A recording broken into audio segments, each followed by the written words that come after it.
దేవుని నామానికి వందనాలు. అయ్యగారికి, అమ్మగారికి, రామ్ బ్రదర్కి, నటాల సిస్టర్కి, సంఘ పెద్దలందరికీ వందనాలు. యాక్చువల్గా నేను గాజువాక్ ఏరియా కాదు, అది వైజాంక్షన్ 8వ తారీఖు చెప్పాలి. పని వల్ల నేను రాలేకపోయాను. సో నాకు ఈరోజు అవకాశం ఇచ్చిన అందరికీ వందనాలు చెల్లిస్తున్నాను. మర్చిపోతానని రాసుకుని వచ్చాను, ఏమనుకోవద్దు. సో యాక్చువల్గా ఈ సంఘానికి నేను 2016లో ఇక్కడికి వైజాగ్ వచ్చాను. నేను కొన్ని సంవత్సరాల తర్వాత ఇక్కడ 2018 నుంచి రావటం మొదలు పెడుతున్నాను. అంటే అప్పుడు ఆన్ అండ్ ఆఫ్గా వస్తున్నాను. తర్వాత నేను ట్రాన్స్ఫర్ అయిన తర్వాత అక్కడ నుంచి 2 years అక్కడ ఉండాల్సి వచ్చింది. 2021 నుంచి కంటిన్యూగా ఇక్కడికే వస్తున్నాను. దాన్ని బట్టి దేవుడికి వందనాలు. ఈ సంఘం ద్వారా నేను నా సాక్ష్యం ఏంటంటే, ఈ సంఘం ద్వారా నేను ఏ విధంగా బలపొందానో మీకు తెలియజేయాలని అనుకుంటున్నాను. ఫస్ట్ నేను మార్నింగ్ ప్రేయర్స్, ట్యూస్డే మార్నింగ్ ప్రేయర్స్కి ఒకసారి వచ్చాను అనమాట. వచ్చి తర్వాత కొంచెం అలవాటయ్యి అలాగా వస్తూ ఉన్నాను అనమాట. దీనికి నాకు ఇన్స్పిరేషన్ ఎవరంటే, ఫస్ట్ ప్రసన్న కుమార్ గారని పాస్టర్ గారు ఉండేవాళ్ళు. వాళ్ళు 5 గంటలకే వచ్చేస్తారనమాట. నేను ఆయన్ని బీట్ చేయలేకపోయేవాడిని.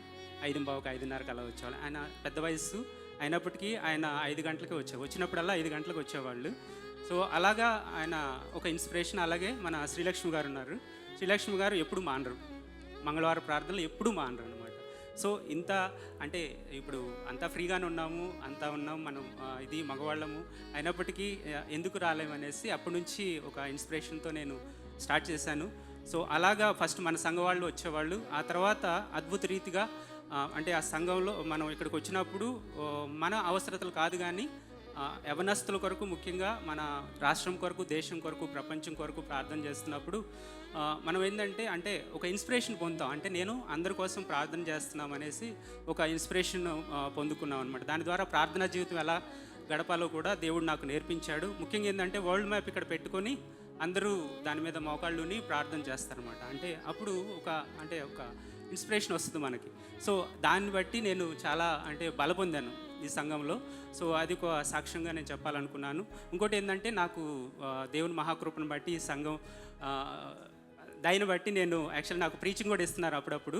సో ఒక ప్రీచింగ్ చెప్పాలంటే నాకు ఇక్కడ అలవాట్లేదు, చెప్పడం అలవాట్లేదు. దానికి ఎన్నో సార్లు ప్రిపేర్ అవుతూ ఉంటాను. ఒక వాక్యం చెప్తానంటే దానికి ఒక మొత్తం ముందు వెనక చదవటం అన్నీ నేర్చుకున్నాను. దీన్ని బట్టి నేను నేర్చుకున్నది దేవుని వాక్యంని బాగా క్షుణ్ణంగా చదవటం, వాక్యం బేస్ చేసుకుని ఎలా మెసేజ్ చెప్పాలనేది దేవుడు నాకు నేర్పించాడు. సో కాబట్టి దాన్ని అరగంట చెప్పాలంటే నేను దగ్గర 2-3 రోజులు ప్రిపేర్ అవుతాను. వెహికల్లో వెళ్ళేటప్పుడు, వచ్చేటప్పుడు ఏదో విధంగా మొత్తానికి చదువుతా. మధ్యలో మా వైఫ్ హెల్ప్ చేస్తూ ఉంటుంది. సో కొన్ని ట్రిప్స్ ఇస్తూ ఉంటుంది. సో కాబట్టి ఈ విధంగా దేవుడు నన్ను చాలా బలపరిచాడు అనమాట. ప్రీచింగ్ చేస్తున్నప్పుడు అది ఫస్ట్ నాకు నేను అప్లై చేసుకొని తర్వాత ఎదుటి వాళ్ళకి అది అలా చెప్పాలి లేదు అనేది దేవుడు నన్ను నడిపిస్తూ ఆ విధంగా చేశారనమాట. తర్వాత నాకు డిసెంబర్ నుంచి అది ఇటు కుటుంబపరంగా, తర్వాత మా ఫ్యామిలీ పరంగా, వృత్తిరీత్యా కూడా చాలా ట్రబుల్స్ ఫేస్ చేశాను. నేను చెప్పలేను, ఆ ట్రబుల్స్ ఫేస్ చేశాను. ఒకసారి అనిపించింది గివప్ చేద్దాం వదిలేద్దాము అనేసి అనుకున్నాను. కానీ నాకు యేసప్ గారు గుర్తొచ్చారనమాట. మన దేవుడు ఒక ప్లేస్లో పెట్టాడంటే అది ఒక పర్పస్తో పెట్టాడు. ఈ చిన్న ఇబ్బందులు ఎదుర్కొన్నప్పుడు వాటిని బట్టి మనం దూరంగా పారిపోకూడదు, దాన్ని ఎదుర్కోవాలి. అది కుటుంబమైనా ఏదైనా కానీ. సో మనల్ని ఆ కుటుంబంలో ఉంచాడంటే దేవుడు ఒక పర్పస్తో ఉంచాడు, ఆ ప్లేస్లో ఉంచాడంటే ఒక పర్పస్తో ఉంచాడు అనేసి దేవుడు నాకు జ్ఞాపకం చేసి ఆ క్లిష్ట పరిస్థితి నుంచి దేవుడు తప్పించలేదు కానీ దాని నుంచి ఎలా బయటపడాలో దేవుడు నాకు బాగా సహాయం చేస్తుంది. చాలా టెన్షన్గా ఉన్న వాళ్ళు ఫిబ్రవరిలో ముఖ్యంగా చాలా అది జరగకూడని కొన్ని జరిగినాయి. కానీ అది దేవుడు నన్ను అద్భుత రీతిగా దాని నుంచి చాలా చాలా అద్భుత రీతిగా నేను మాటలో చెప్పలేను, దాని నుంచి కాపాడాడు. సో ఇప్పుడు అన్నీ సెట్ అయిపోయినాయి. దానిలోనే దేవుడు నన్ను బాగా వాడుకున్నాడు అనమాట. సో దాన్ని బట్టి దేవునికి వందనాలు చెల్లించుకుంటున్నాను. అలాగే రీసెంట్గా నేను ఆఫీస్కి వెళ్ళి వస్తున్నప్పుడు 4 సార్లు నాకు మరణాపాయ నుంచి దేవుడు తప్పించాడు. 2 సార్లు వాటర్లో, 2 సార్లు యాక్సిడెంట్లో. సో అదేవిధంగా ప్రతిరోజు ఆఫీస్కి వెళ్ళి వచ్చేటప్పుడు కూడా ఎన్నో చూస్తూ ఉంటాను. సో మామూలు కూడా డ్రైవింగ్ చాలా ఫాస్ట్గా చేస్తారు. ఎన్ని చెప్పినా వాళ్ళని డిస్టర్బ్ చేయకూడదు డ్రైవ్ చేసేటప్పుడు. సో అయినప్పటికీ దేవుడు తన మహాకృపను బట్టి దేవుడు నన్ను కాపాడుతూ వస్తున్నాడు. దాన్ని బట్టి దేవునికి వందనాలు. అలాగే నేను 2 వారాల క్రితం ఒక ఫ్యామిలీ కపుల్ రిట్రీట్కి వెళ్ళాము మేమిద్దరం. దీనికి ముందు నా ఫ్రెండ్ ఒక అతను కొలీగు ఆయన ఏమన్నాడంటే, ఇప్పుడు మేమిద్దరమే ఉన్నాము, నేను నా భార్య.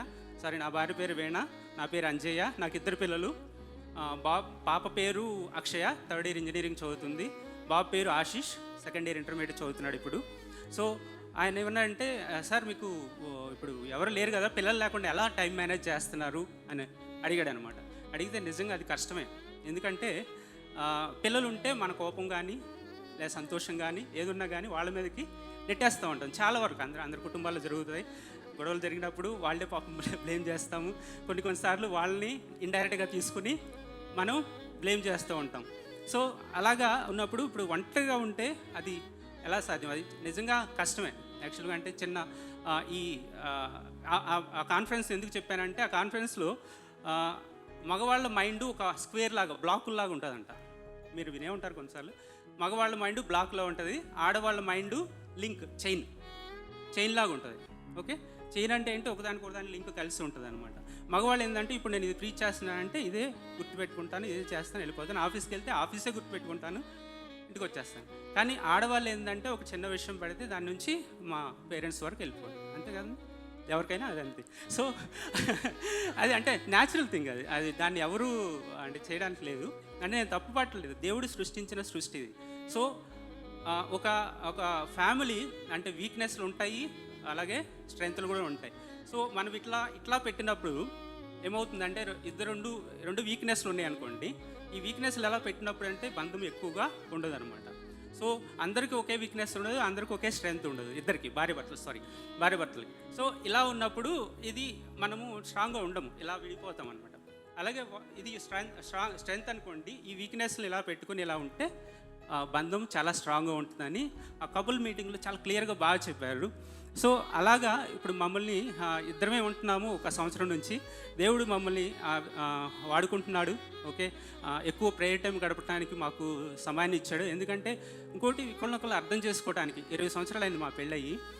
అంటే ఇప్పుడు నవ్వచ్చు మీరు, ఇప్పటి వరకు అర్థం చేసుకోలేదని. ఎవరు అర్థం చేసుకోలేరండి, నేను చెప్తున్నాను. చనిపోయేంత వరకు భార్యను భర్తని ఎవరిని అర్థం చేసుకోండి నేను అనుకుంటున్నాను. మిగతా వాళ్ళు ఎవరన్నా ఉంటే నాకేం ప్రాబ్లం లేదు. అంటే గుడ్, యాక్చువల్లీ దేవుని నామానికి వందనాలు.